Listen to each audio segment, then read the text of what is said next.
It's great to, I guess, sit down with you like this. I mean, obviously we've known each other for a few years now.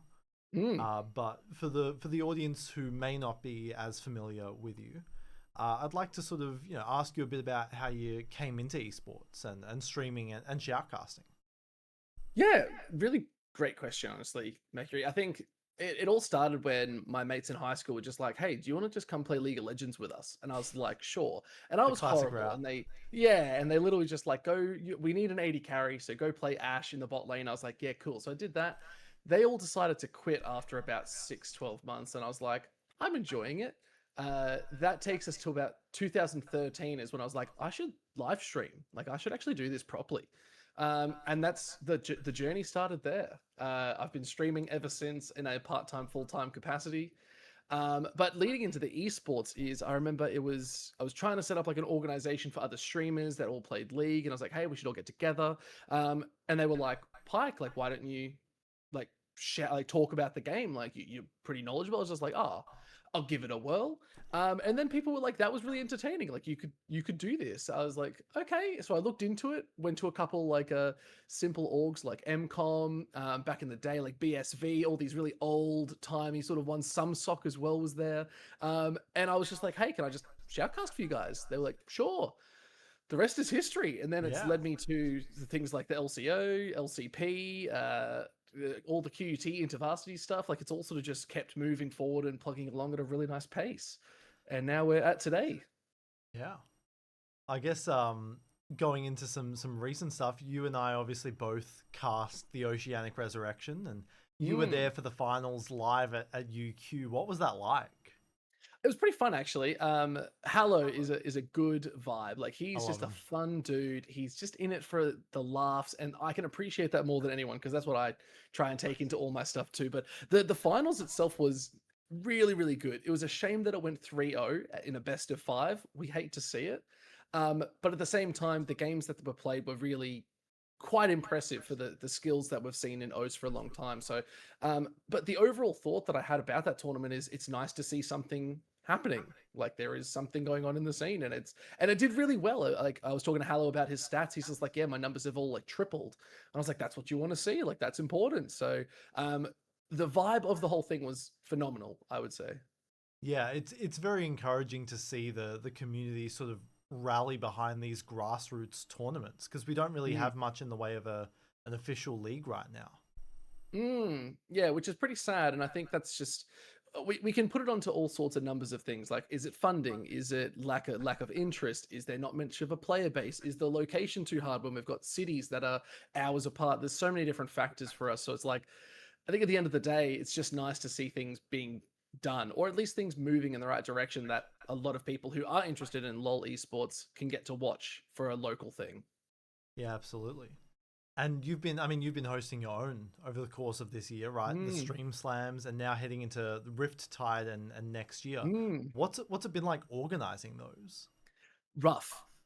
It's actually so hard. I don't think people realize the difficult side, or like how much work actually goes into these tournaments. And I think that's where Riptide, I think, is going to be a bit of a game changer because we're sort of splitting up the workload in a sense. But for the Stream Slam in general, that was me and maybe a couple mods. And even then, they were doing it maybe half an hour or an hour a week when they had time. So it was all just me. And then on game day, I was like, guys, just everyone, whoever can get in, please be here and help. And they were usually really good like that. So they were always like, yep, for the events, we're good to help out. But planning, organizing, team balancing, it's been so much. And for anyone looking to run their own, I would say, as rewarding as it is, it's a lot of hard work. Absolutely. So I think I guess overall, if you want to explain Rift Tide to some people who Hmm. again may not be as familiar with the recent stuff. Yeah, okay. So Riptide is probably going to get announced with this article, most likely. So I'm going to use this as sort of like a bit of a launch with it too. Yeah. So Riptide's something that I've been cooking up for the last couple of months now, and it sort of stemmed off conversations I've had with multiple people in esports, multiple people who are casters, just experts, admins, all that sort of stuff. And we sort of realized, look, we don't know what the future of OS holds. So bugger it, let's start our own thing and see if we can make this an official channel for people to actually do stuff. So Riptide, at the core of it, is two separate events right now. The first one is the community side, where it is going to be community games, community tournaments, all run through my own stream, but under the Riptide or Oceanic Riptide banner. Um, and then that's very much like a very unique sort of style tournament where it's going to be like a King of the Hill style tournament where teams can come in, individual players, we balance the teams on the day. They get to fight. Winning team goes forward and plays again. Losing teams get replaced. 5 matches in total, but the winning team is under Fearless. So they have to do Fearless Ooh. draft for the whole thing. So the Now longer that's you stay in, exciting. the harder it gets, right? So it's a bit of an interesting take. And it's all about enabling players of like high elo, low elo. If we want to get streamers involved, if we want to get pro teams involved, like they're more than welcome to come and be like, "Are you the king of OS?" Like that's the idea of that one. So it's a bit of fun. It's a different spin on what tournaments should look like because it's all been the same stuff for so long. Let's shake things up. But the other side of Riptide is very much a side that I'm a part of as a caster, but I'm more just like I'm here to help with branding and stuff, and that's all the actual tournaments, the Oceanic Riptide tournament that we're going to be running, and we're still working on how that's going to look. We're starting small, but we have really big plans for growth, so we want to take it to a point where we could run a tournament over 2-3 months where it does have proper brackets, where we have a team actually put, hopefully on a payroll that can actually support the league and actually get people excited to play in these games, because Halo's tournament is very much that. The Oceanic Resurrection was very much like there is a need for people. There are people out there who want to be in this. Why don't we just provide a space and say, guys, the more you invest in it, the more we invest in you, and the more people we can get on deck to help.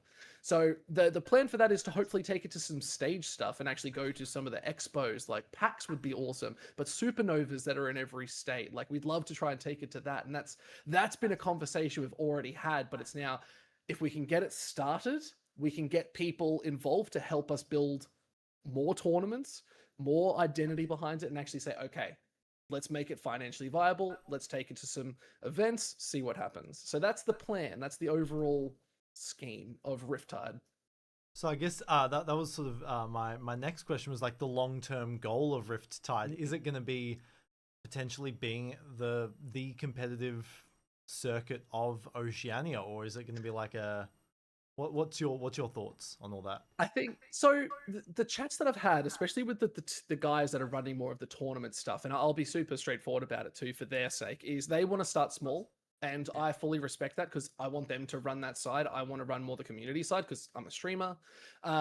So I said, guys, start where you want to start. Let's start small if we have to. Maybe set amount of teams, all that sort of jazz. But I've always had the hope to make it something more official.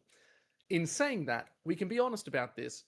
We don't know what Riot Games is trying to do. We don't know Yeah. if they're cooking anything in the background. 2026 is still very up in the air in regards to, is there a pro scene? What's InterVarsity going to look like? So I think we're trying to find that middle ground there. We're trying to come up with a bit of like a grassroots system that sits just underneath. If they came to us, let's say hypothetically, Riot Games said, Pike, Riptide kind of slaps. Let's do something. I'd be like, you know what? Let's do it. Like, let's just go for it and see what happens.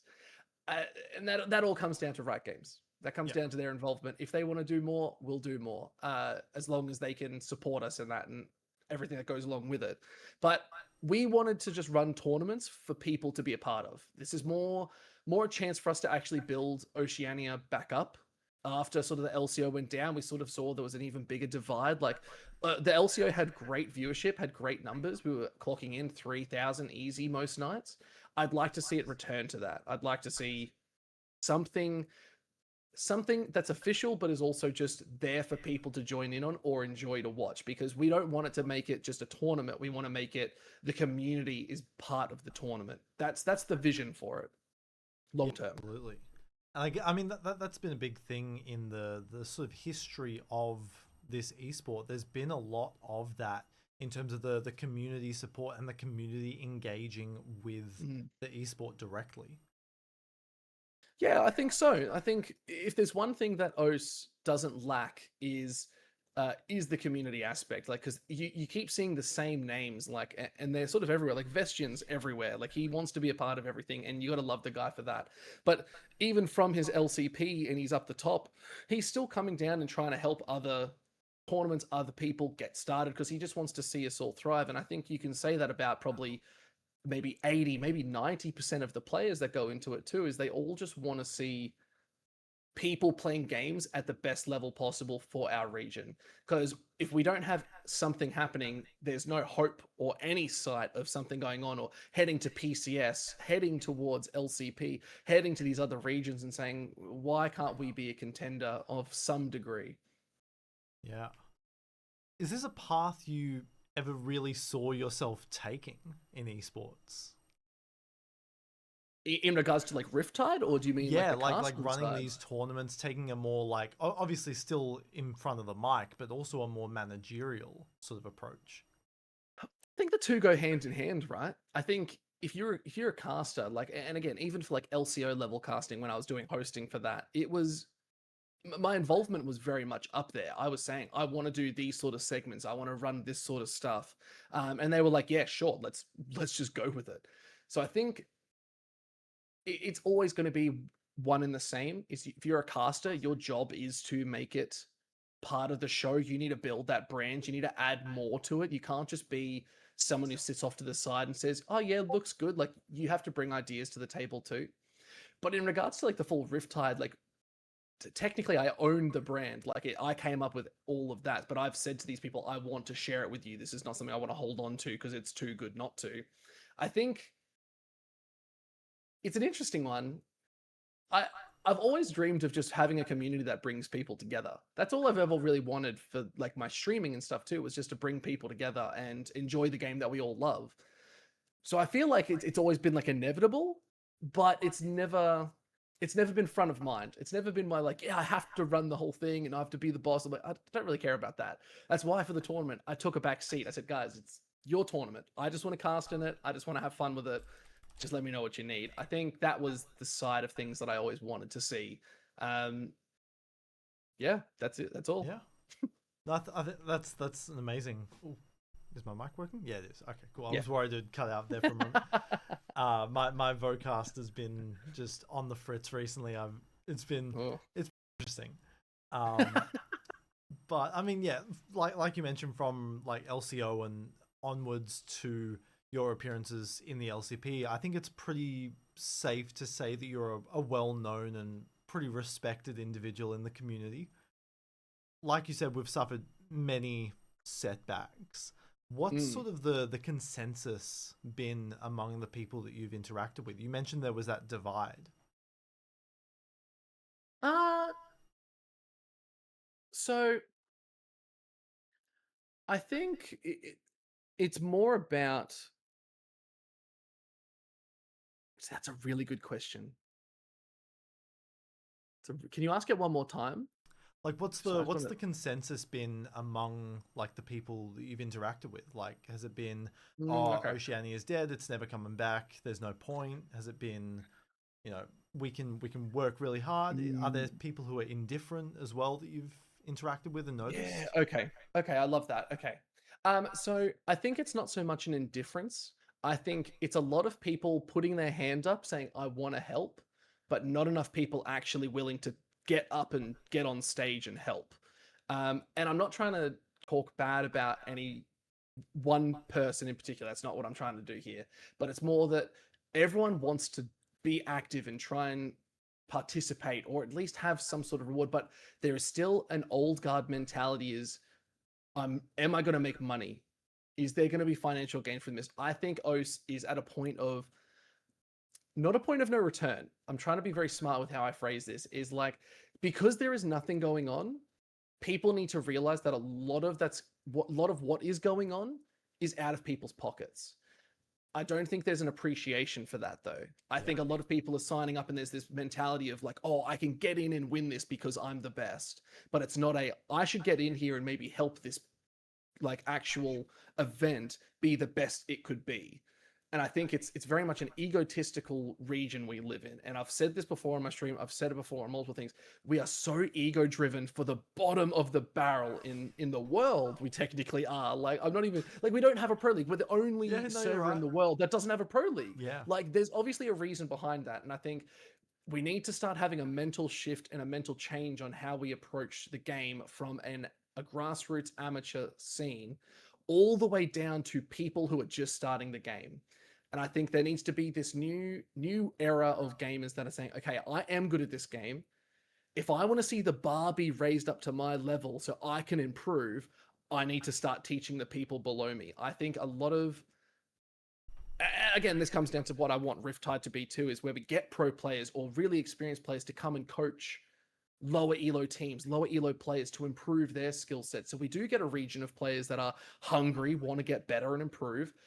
I don't think we have that right now in OS. It is a very, well, I'm the best, no one else is, so they can suck on it. Like that's a very big mentality, and it's something that I've tried very hard to enact change in.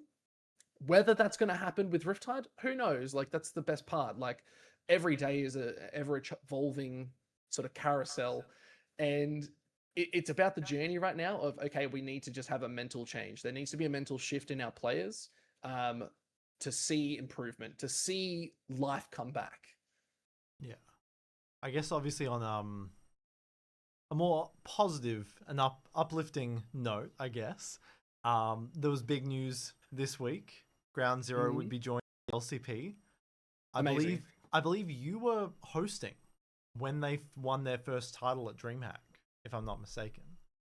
I was. That crowd was, I mean, that was amazing. That was one of the best esports events I've ever been to in my life.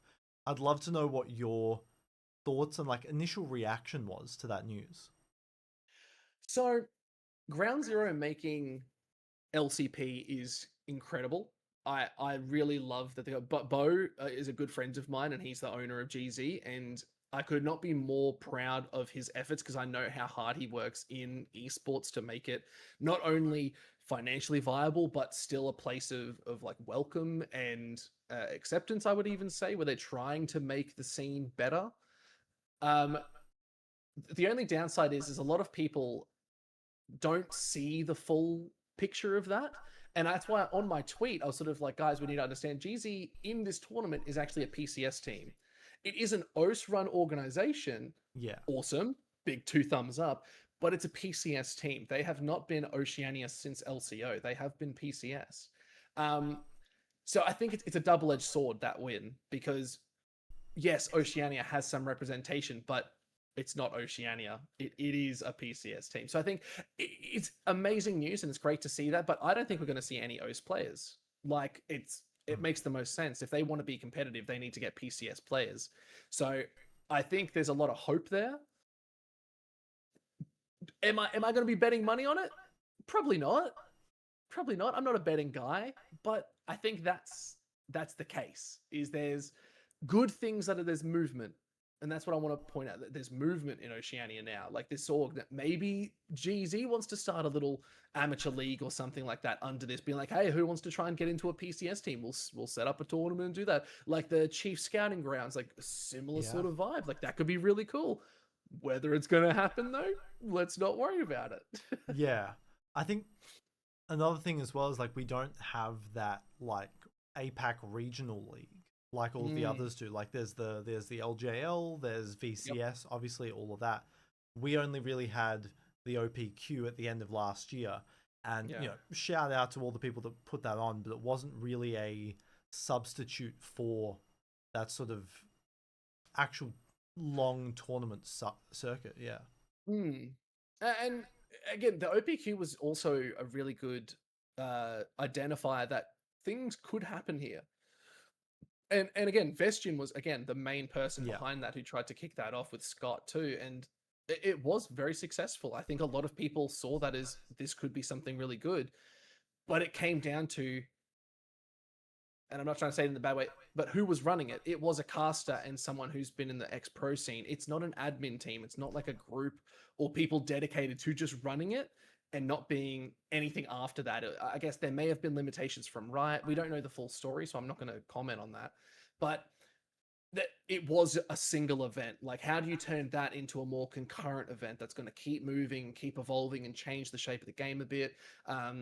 Especially with hopefully the new Riot client that's going to come out, where the game's going to be a little bit less buggy and a little things are going to be a bit better. How is that going to change the face for OS? Because if it's going to start bringing in fresher players, can we have some lower elo tournaments? Can we have high elo tournaments? Like there's so many things that can evolve from all these little events that have been run by individuals. How do we start bringing these people together to make something bigger and better that is consistent? Yeah, and also like, can we integrate it into the client like they used to do with like the Yeah. OPL, or even like back in the old days, like all chat on the main screen of the Oh. client? Like that really brought a lot of people in, I feel. Mm. I think so, and I think Riot is actually doing a really good job of that. As because I'm in the league partner program, I'm a Yeah. part of some other conversations and stuff too. That's There's definitely signs of this coming. I think Riot is sort of trying to listen more to the viewer base, and I think they're realizing that it's all the same old players, and no one's leaving because we're all addicted as hell. Um, but they're now thinking, how do we get new players in? And I think that's where the whole story about even Lost Ratones and sort of Cadril and how he's got bigger viewers than the actual live Yeah. broadcast of Worlds. Like, these are new conversations that Riot has not navigated before, and they're like, what do we do? People love the personalities, but we can't afford to pay the personalities to be on live broadcasts. So I think they're learning and adapting this new sort of face of how can we make esports more accessible in gaming, because they're two quite different things in my opinion. Yes, it's the game in esports, but it's a different world. It's a different sort of space. So yeah, I think it's going to be an interesting one, and I really hope they bring back like that old chat stuff because that was fun. As I remember Yeah. saying some weird stuff. So I guess like second to last question, like what if we look down the line, 5 years, perhaps even longer, what's your sort of like hopes for not just Oceania but APAC in general? And sort of how do you think we can bounce back? Man, I love these questions. These questions are sort of the reason I get up in the morning, right? Is like, what do you expect to see in esports in APAC and OS in 5 years? Everything. I Yeah. want to see everything.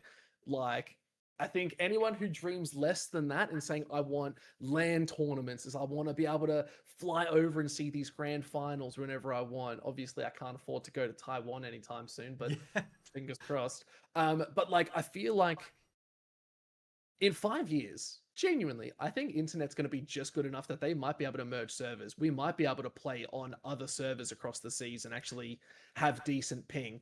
If that was the case, if we could get that, it's done, man. That's done. I'll be seeing like Shernfire Worlds. I'll be seeing Kyosei. All these big names. Violet might even make it back. Who knows? Willy Wonka. Let's just throw that name in Yeah. there. He's gonna probably run it down a little bit, but why not? But like that's the thing, right? I think in 5 years we will have tournaments running consistently. We will have a region that's probably built up a little bit more. We'll have stronger content creators that are willing to do more with the community to build that up. I think we're entering into, like I said, a phase of change. It's this phase of change where things are starting to move again because it's kind of it's necessary. Like, things need to happen. There needs to be growth, or we will just stagnate and die. Like, streamers will stop streaming League, they'll go to other games. So I think we're in that phase. We're in the beginning phase of, okay, 2026, nothing's gone on for a year, let's change it. Yeah. We are entering into an era. So what would you say is the era past hope? Like, we've been hoping for so long for things to be happening. Is it like, I don't even know. There's probably not even really a way to phrase that, but when the hope is starting to see the light, that is how I see Oceania right now. Is we are starting with just sort of seeing the light at the end of the tunnel. We're like, it's still dark. It's just a little flicker, but maybe we can reach that. And that's what I see Oceania right now. But in 5 years, we're in the light. Oh Easy. yeah. I love it. And I guess, yeah, final question for this. What is Ready. next for you in 2026 and even beyond? Ooh. Well, okay. I'm I'm excited. Let's hear it. Let's hype you up. okay. So I never shy away about my dream. And my dream, that has been my dream for about probably 10 years now, is to cast on a world stage. I want Yeah. to be a play-by-play caster on the world stage. That is, has not wavered. That has not changed. I still visualize and dream about it every night. It's not Same. going anywhere. So I will be casting on a world. You and me, baby. You and me. We'll Oh be yeah. cast on the world stage. The other side of that is, I'd really love to be more hands-on in LCP. I think I think I can do some really good things. And I'm not trying to say that Vestian doesn't do a good job. I think he does a fantastic job. And I think even as a caster, both him and I have a long way to go. Same with Blue Panda, same with even some other pro casters that are out there. There's a lot of work to be done to make it more about entertainment rather than just the game. I think that's where we're starting to get lost in esports. So for me in 2026, I'd like to make esports entertaining. I'd like people to watch the game and go, you know what? He just said something kind of stupid, but I kind of mess with it. That's what I'd like people to say. And I think I do that quite well. But so 2026, I want to be casting more. I want to see proper leagues. I want to see things happening in OS, but I want to start seeing moves at a higher level of pro play. I want to see teams being formed, events being made, and I want to see League of Legends at some events like Supernova, PAX. I want people to come out and say, I can play on a stage some League of Legends and I can get Pike on air to go cast me. My boy Mercury's flown over and he's keen to run those pipes. That's what I want. I mean, I think one of the first, I think my first interaction was with League was at Supernova back in Nice. 2014. It was like the Whoa. OPL, like pre-OPL thing. They had the grand finals in Perth, and it was crazy. And I didn't even know about it at the time. And I started playing a year later. So I was like, you know. A year later, you Yeah. should have been on those computers right then and there. You're like, damn, this game's lit. But with your, I really like what you talked about just then of like the around the game, not just the game hours. Do you mean stuff like obviously we see it a lot in traditional sports, like the ESPN, like those sorts of like sports center programs? Yeah, that's actually my plan. Like, I want to start doing more conversations or talking about the games. And I remember running like interviews and stuff on the LCO. But before I was on the LCO, and that was just a show that I was running with Corby, and then I took it solo and I was just interviewing people like you're doing right now.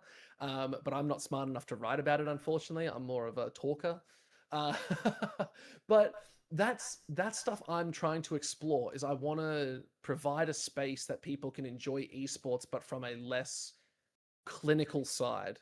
Why can't we start talking about esports in a bit more of a fun, light-hearted way where we're like, you know what, that player played like shit that game, and we get to call him out for that because it's the truth. And I think there's a journalistic integrity to being like, you know what, sometimes he's got to call it as it is. Yeah. And I want to start doing that for esports because that's the other side of it. How do we make it fun? How do we make it entertaining and engaging for people? Because when you enter into an esports channel, you can't talk to those casters. You're only talking amongst the people in that channel. So a space where we can talk to the people who are directly influenced by it, man, that's where the money is. That's how you get maximum engagement and excitement out of your viewer base. I love it. I guess, yeah. Do you have any like final thoughts, final messages you want to share in this interview / article when I get around to transcribing it? Yeah. I think something that's always sort of stuck with me, it's a bit of a quote, is like it's always going to be a dream unless you start taking action. OS needs to stop dreaming. It's time for us to wake up and actually make moves and try to run some shit. We need to actually put our best foot forward, put our money where our mouth is. Not necessarily saying put money in, but I'm saying put your time, put your effort, put your enthusiasm, your excitement. Start thinking about ways we can join the conversation and influence the space. Because we've all been, I'm not going to say all, a lot of people who have so much influence and so much charisma in this space are not doing it for the right reasons. And it is actually making it harder for the people who are wanting to see growth get growth. So we need people to actually pull their thumb out a little bit and get their hands dirty and try to help. That's what I'm going to say. Is I want everyone to realize that there are people out there still chasing these dreams, but we're no longer sleeping. We are awake. We're trying to get things done. We're trying to monetize. We're trying to get excitement again. So they just need to sit there and help. I love it. I mean, the enthusiasm that you have shown is just, I mean, it's infectious. It's inspired me, and I know it's inspired many others as well. But thank you for sitting down with me for this interview. I know it went a little bit longer than before, but Yeah, thank you. I could so have gone for much. another hour. Yeah. We could have kept going if you wanted to. Hell Like yeah. I've got nothing but time, baby. We'll get around to talking another time. I'm sure I'd love to have you on as well. Mate, when I'm going to be casting LCP, I'll be like, Hell Mercury's yeah. going to get my exclusive Yeah, comments again. Of course, like it makes the most sense. I love it. Well, thank you. Thanks, mate.